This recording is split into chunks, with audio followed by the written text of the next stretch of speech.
So,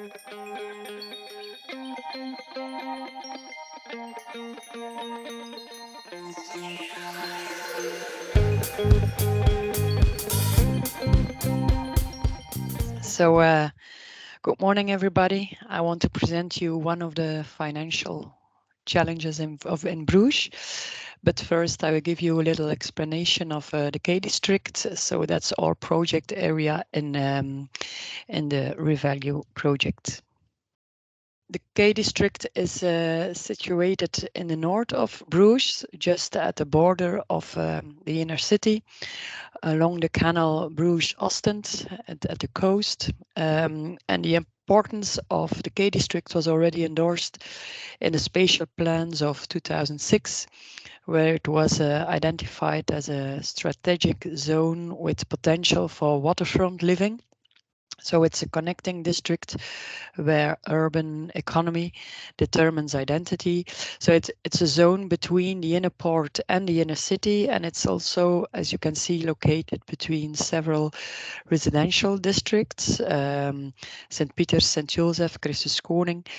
And last year, a concept study was made to give a future picture of the ideally looking Quay district in 2050 as a translation of the high stated ambitions in Bruges. And in the concept study, the Quay district was divided in 3 different zones. The first one is a retail cluster, the food hub, and the maker district, as you can see in the picture at the top. And today we will focus on a financial challenge in the retail cluster. The retail cluster is a strategic fringe zone with a lot of activity, manufacturing and trade. And today this zone has a somewhat not a nice site. It's a little bit cluttered site with a lot of sheds, large parking areas, industrial buildings, shops for large-scale retail, department stores. And now, as you can see, or what I said, it's a very monofunctional use. So there's a very inefficient use of space. There's a very poor architecture, poor surroundings as well. You don't want to let you play your children or grandchildren there. Large parking areas. So there is really a lot of room for improvement in this area. And as a director, the city wants to express the ambition to redevelop this transitional area into an area with a layered, diverse and multifunctional use of space, with more housing, for example, if possible, tourism as well, temporary use, large green spaces. And city wants to give economy a permanent place, as it has to stay there in the Quay district, but more interwoven with other urban functions in a sustainable way. And engaging in dialogue in co-creation processes becomes very crucial, because the city has no ownerships, and there's a large difference with the project area in Ålesund. We have no ownership except for the public domain. So the development of the built heritage will therefore take place at the pace of private parties as well. I already told you that there are a lot of parking places. So the blue colored zone in the retail cluster exists only of parking area. So it's a very large area, and the small parking spaces at the side of the street, for example, I didn't yet color in blue. So these are just the large parking areas. In the concept study, they study about a reorganization of large-scale retail.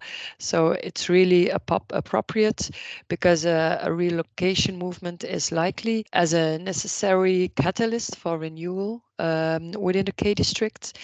And the picture at the right shows a possible cluster of the retail activities in the retail cluster, which is the red bordered area. And one of the concepts in the concept study is a construction of a multi-storey car. So I just translated it in a picture at the left. A multi-storey car parking, and so the freed space can then be or should be reorganized to a green, enjoyable space with a large experience value. The ambitions of the city related to climate mitigation and climate adaptation are very high. So in our climate plan, which was presented almost 2 years ago, there are more than 200 actions divided over 7 different guidelines to reduce the CO2 emission with 50% from 2011 till 2030 as an intermediate step to become climate neutral in 2050. Some of the guidelines are renewable energy, circular economy, sustainable mobility, fossil-free heating, sustainable food, and so on. Next to this ambition plan, there is a spatial policy plan of Bruges. It's a new framework for spatial policy in the future. And this policy plan was approved at the end of last year and exists of 5 guidelines. And one of these guidelines is directing the transformation areas. And one of these transformation areas is the Quay district. So these 2 plans are coming together in the Revalue project.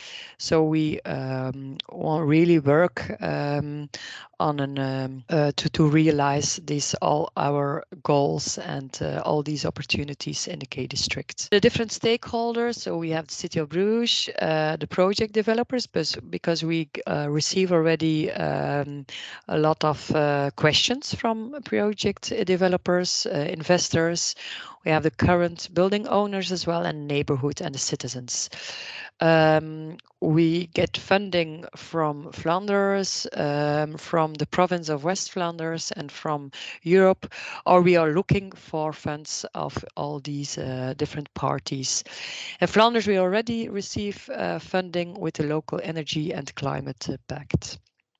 What are the actions and the plan? What did we already plan for the Quay district? So we really want to install the repurposable parking place. We want to realize a parking management there by doing a lot of bilateral meetings, by organizing a trade covenant, so a kind of agreement between the different parties, between the different retailers, different stakeholders to achieve some goals stated by the city that the city never could realize by itself, only by itself. We want to ask urban planning charges, urban planning costs to the new developers. So that's only at the start of the development. So we really have to think very hard about what could they already do to help us and to finance a part, for example, of the public domain. We want to green concrete area as much as possible. And from next month, we will start with the city atelier as well. So it's an instrument with mandated representatives of the city, of the different departments, to align the developers' plans faster with the city's policies.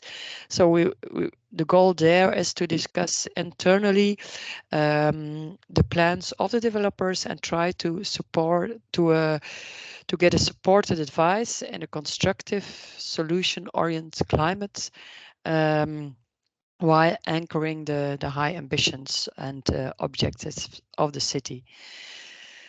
So what is the challenge there? I already spoke about the parking tower. So in a perfect world, we would start with a greenfield, construct a parking tower, construct retail shops, and then the owners of the retail shops can pay for the parking tower.